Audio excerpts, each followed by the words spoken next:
उनकी पहुंच वहां तक है ही नहीं है।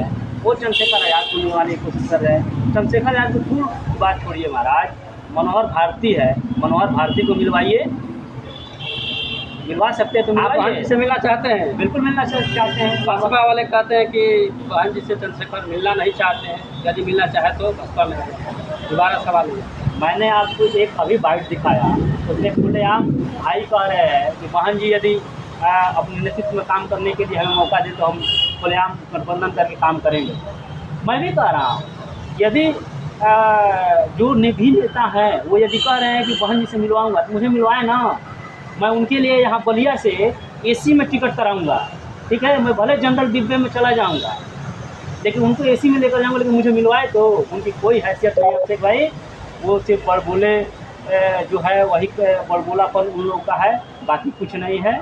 ज़मीनी स्तर पर ना ही उनका कोई अस्तित्व है और ना ही कोई उनका जन समर्थन है। तो डिवाइड हुआ था, देखे है ना, नगीना में डिवाइड हुआ था 1,51,473। कहाँ डिवाइड हुआ? बहुजन समाज चुनाव था ना, बहुजन समाज चंद्रशेखर आज़ाद जी के साथ है अभिषेक भाई। नमस्कार साथियों, आप सभी देख रहे हैं जनता टॉक्स न्यूज। दोस्तों, भारतीय राजनीति में खासकर बहुजन राजनीति के नाम पे अनेकों संगठन और पार्टियां बनी। बहुजन समाज को एकजुट करने के लिए मानवर साहब कांशीराम जी ने पहले वाम से बनाया, उसके बाद DS4 बनाया, उसके बाद सन 1984 में बहुजन समाज पार्टी की स्थापना किया कि बहुजन राजनीति की एकता के लिए और बहुजन समाज को शासक बनाने के लिए। और वही बहुजन समाज अलग अलग पार्टियों में बटा है, अलग अलग संगठनों में बटा है और बहुजन समाज के नाम पे अनेकों संगठन हैं। और वही संगठन, हर संगठन यही बात करता है, पूरा 85% जिस दिन एक हो जाएगा तो हम लोग पूरे देश में शासन करेंगे। आखिर कैसे होगा एक? इस मुद्दे पर बात करने के लिए मेरे साथ भीम आर्मी आजमगढ़ मंडल के संयोजक मनोहर भारती जी है, इनसे बात करेंगे। सबसे पहले तो स्वागत है, बहुत बहुत धन्यवाद और आपके सभी दर्शकों को। हम आपसे ये जानना चाहेंगे कि आप लोग बहुजन की बात करते हैं, बार बार आप लोग से यही सवाल रहता है, क्योंकि बहुजन समाज के नाम पे अनेकों संगठन हैं, लगभग 150 से ऊपर संगठन है जिनका आप और हम नाम भी नहीं जानते और बहुजन की राजनीति करते हैं। तो क्या कब तक हम लोग एक होंगे? जब अलग अलग राजनीति करेंगे तब कैसे हम लोग बहुजन समाज एक होंगे? देखिए अभिषेक भाई, आप इस चीज़ को समझिए, बहुजन समाज का आज जो भी नेतृत्व कर रहा है या फिर बहुजन समाज के लिए जो भी काम कर रहा है वो भीम आर्मी और आज़ाद समाज पार्टी कर रही है।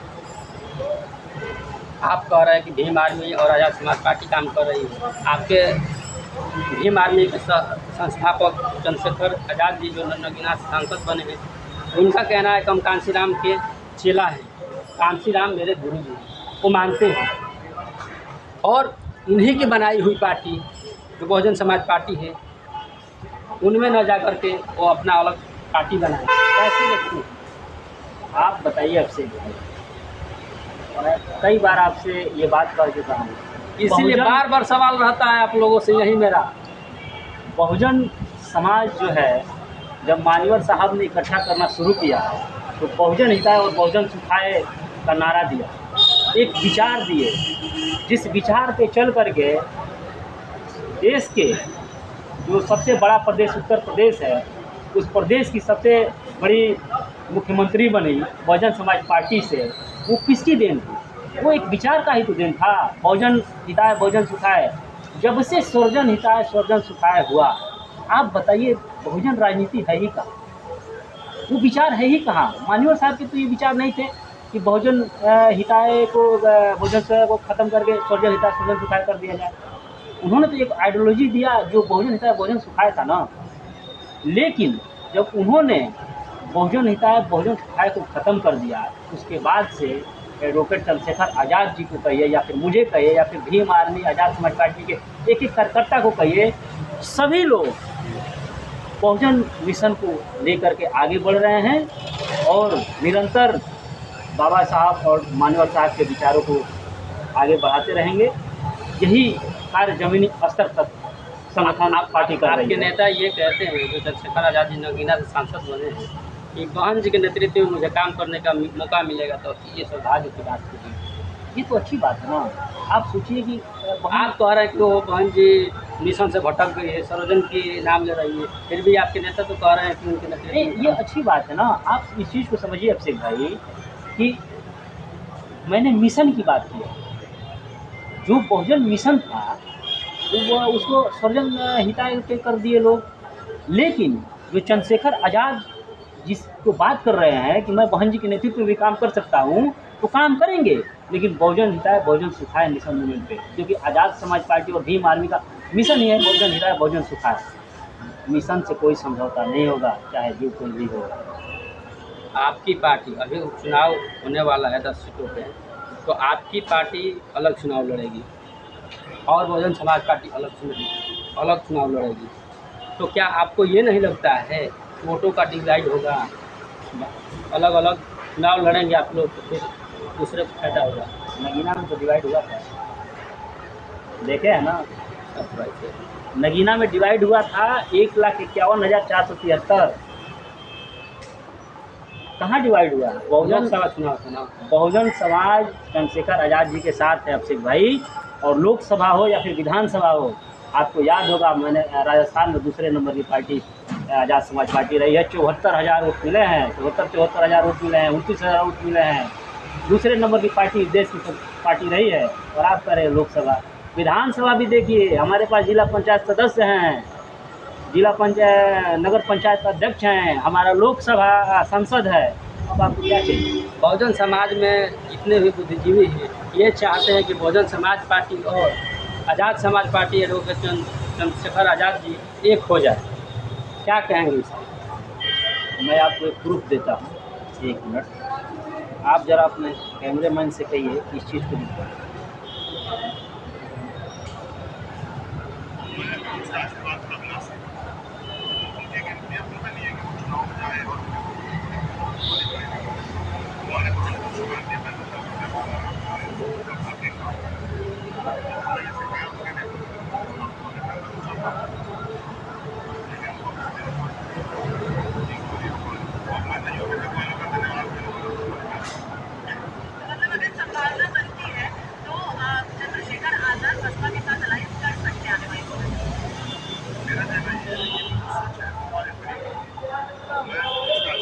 आप ये दिखा रहे हैं कि मीडिया में ये बोल रहे हैं चंद्रशेखर जी, आप मुझे बात करा दीजिए बहन जी से।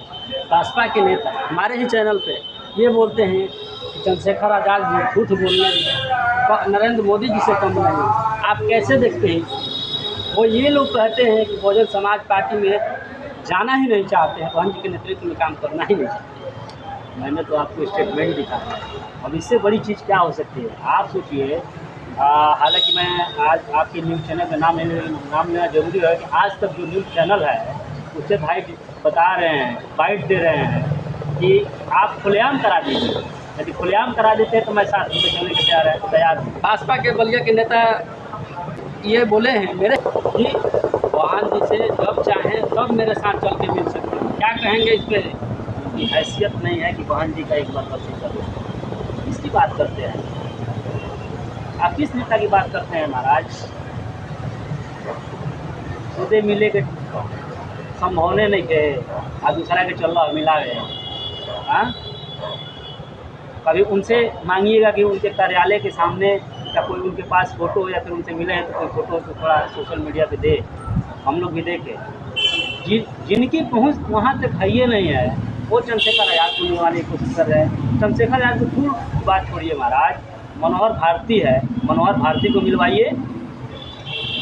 मिलवा सकते हैं तो आप बहन जी से मिलना चाहते हैं? बिल्कुल मिलना चाहते हैं। बसपा वाले कहते हैं कि बहन जी से चंद्रशेखर मिलना नहीं चाहते हैं, यदि मिलना चाहे तो बसपा में दोबारा सवाल हुआ। मैंने आपको एक अभी बाइट दिखाया, उसमें खुलेआम भाई कह रहे हैं कि बहन जी यदि अपने नेतृत्व में काम करने के लिए हमें मौका दे तो हम खुलेआम गठबंधन करके काम करेंगे। मैं भी कह रहा हूँ, यदि जो भी नेता है वो यदि कह रहे हैं कि बहन जी से मिलवाऊंगा तो मुझे मिलवाए ना। मैं उनके लिए यहाँ बलिया से एसी में टिकट कराऊंगा, ठीक है? मैं भले जनरल डिब्बे में चला जाऊंगा, लेकिन उनको एसी में लेकर जाऊँगा, लेकिन मुझे मिलवाए तो उनकी कोई हैसियत नहीं है अभिषेक भाई। वो सिर्फ बड़बोले जो है वही बड़बोलापन उन लोगों का है, बाकी कुछ नहीं है। ज़मीनी स्तर पे ना ही उनका कोई अस्तित्व है और ना ही कोई उनका जन समर्थन है। यानी कि वो लोग चाहें मिलवाना तो आप लोग मिल सकते हैं। ये संभव ही नहीं है। वो भाई को गाली देकर हाईलाइट होना चाहते हैं, आप इस चीज़ को समझिए। उनका एक हमारा एक छोटा एक भाई है जो भाई को गाली देकर हाईलाइट होना चाहता है, उसी तरह से वो भी छोटे भाई हैं सब, लेकिन वो भी हाईलाइट होना चाहते हैं चंद्रशेखर करके। चंद्रशेखर इस देश का ब्रांड है, बहुजन समाज का ब्रांड है, ठीक है। और जिस दिन बहन जी आदेश कर देंगे तो चंद्रशेखर तुम आ जाओ, तुमसे मिलना है, तुम्हारी ज़रूरत है, एक आवाज़ पे बहुजन समाज पार्टी कार्यालय के बाहर आज़ाद समाज पार्टी और भीम आर्मी खड़ी है। यानी कि पार्टी को विलय कर देंगे। नहीं, देखिए, विचारों का राजनीति है। पार्टी बनी है तो पार्टी विलय नहीं होगी। क्या पता बहन जी भी कोई बड़ा फैसला ले सकती है, सारी जिम्मेदारी चंद्रशेखर आज़ाद को भी दे सकती है। शायद बहुजन समाज पार्टी का विलय करके आज़ाद समाज पार्टी में वो भी आ जाए, ये भी हो सकता है, कुछ कहा नहीं जा सकता। राजनीति में सब कुछ संभव है। यानी बहुत बड़ा आरोप लगा रहे हैं, इस प्रकार से आरोप लगा रहे हैं कि बहुजन समाज पार्टी गिरफ्तार कर रहे हैं, जो ग्राफ डाउन हो रहा है, उसी को देखते हुए तो रिजल्ट आपके सामने है। बहुजन समाज पार्टी आज राष्ट्रीय पार्टी है और आपकी पार्टी अभी तो नई नवेली पार्टी है, राज्य का विकास आप बताइए, आज़ाद समाज पार्टी कांसीराम 2020 में और लगभग 5-7 सालों में आज़ाद समाज पार्टी सदन में, और जिस पार्टी की आप बात कर रहे हैं वो देश की एक राष्ट्रीय पार्टी हुआ करती है। क्या 6% से जब वोट कम हो जाएंगे तब मानेंगे कि पार्टी नहीं है या फिर कोई नेतृत्व नहीं है? आप बताइए। लगातार जिनकी बात करें उनका ग्राफ गिरता जा रहा है। सर, खासकर मैं बलिया की बात करूं, उत्तर प्रदेश का बलिया में 2-3 घटनाएं हुए, उसमें बहुजन समाज के लोगों पे काफ़ी अत्याचार हुए, जिसमें बहुजन समाज के नाम पे समाजवादी पार्टी ने तो वोट लिया, लेकिन इन मौके पे वोट नहीं पा रहे, घटना नहीं पा रही। कैसे देखते हैं? देखिए, इनका दोहरा चरित्र है। बहुजन समाज का वोट तो सबको चाहिए, लेकिन उनके दुख दर्द परेशानी को कोई नहीं उसका हल निकालना चाहता है। आपको अभी 24 के चुनाव में आप देखे होंगे कि नगीना सीट छोड़ करके पूरे देश में इंडिया गठबंधन को दलितों का कहिए, मुसलमानों का कहिए, पिछड़ों का कहिए, सबका वोट मिला है। नहीं तो समाजवादी पार्टी आज उत्तर प्रदेश में 36 और 37 सीटों पर नहीं होती। वो उनका दोहरा चरित्र है, उनको सिर्फ वोट चाहिए, बाकी उनसे कोई समझौता नहीं है, कोई संबंध नहीं है, और फिर वो मिलेंगे आपको 5 साल बाद। आए दिन पूरे उत्तर प्रदेश में लगातार बहन बेटियों पर आरोप बलात्कार हो रहा है, रेप हो रहा है और मॉब लिंचिंग हो रहा है। आप इसको किस रूप में देखते हैं? क्योंकि भाजपा एक तरफ बेटी बचाओ बेटी पढ़ाओ की नारा देती है, कैसे देखते हैं आप इसको? सही तो नारा देती है, बेटी बचाओ। किससे बचाओ? भाजपा वालों से बचाओ। आप देखेंगे ये भाजपा वाले जितने हैं ये सबसे अधिक बहन बेटियों का शोषण कर रहे हैं। सड़क पे बहन बेटियां सुरक्षित नहीं चल पा रही हैं। आप बताइए, केंद्र में सरकार है, प्रदेश में सरकार है, पूरे आपकी देश में सरकारें चल रही हैं, फिर भी आए दिन बलात्कार हो रहे हैं, बहनों की आबरू लूटी जा रही है, माँओं की आबरू लूटी जा रही है। क्यों हो रहा है? सिर्फ आप कहने के लिए हैं?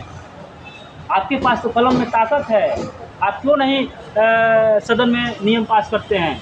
क्यों नहीं शासन व्यवस्था दुरुस्त करते हैं? आप बताइए, एनसीआरबी का जो डाटा कह रहा है प्रत्येक दिन 8 से अधिक बच्चियों का रेप होता है, माँओं की आबरू लूटी जाती है। ये हम तो सत्ता में नहीं हैं। यदि जिस दिन हम सत्ता में होंगे, किसी भी बहन बेटी की तरफ आंख उठाने वाला 24 घंटे चैन से सो नहीं सकता है। उसकी मात्र एक जगह है, तो सलाखों के पीछे।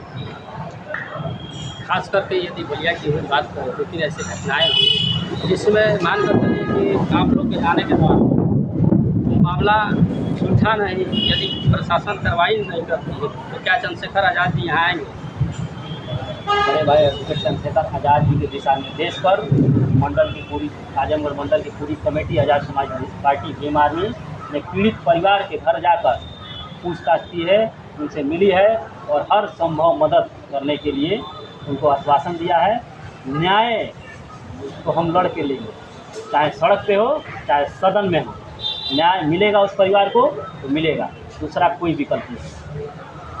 चलिए, आप सभी देख पा रहे थे जनता टॉक्स न्यूज़।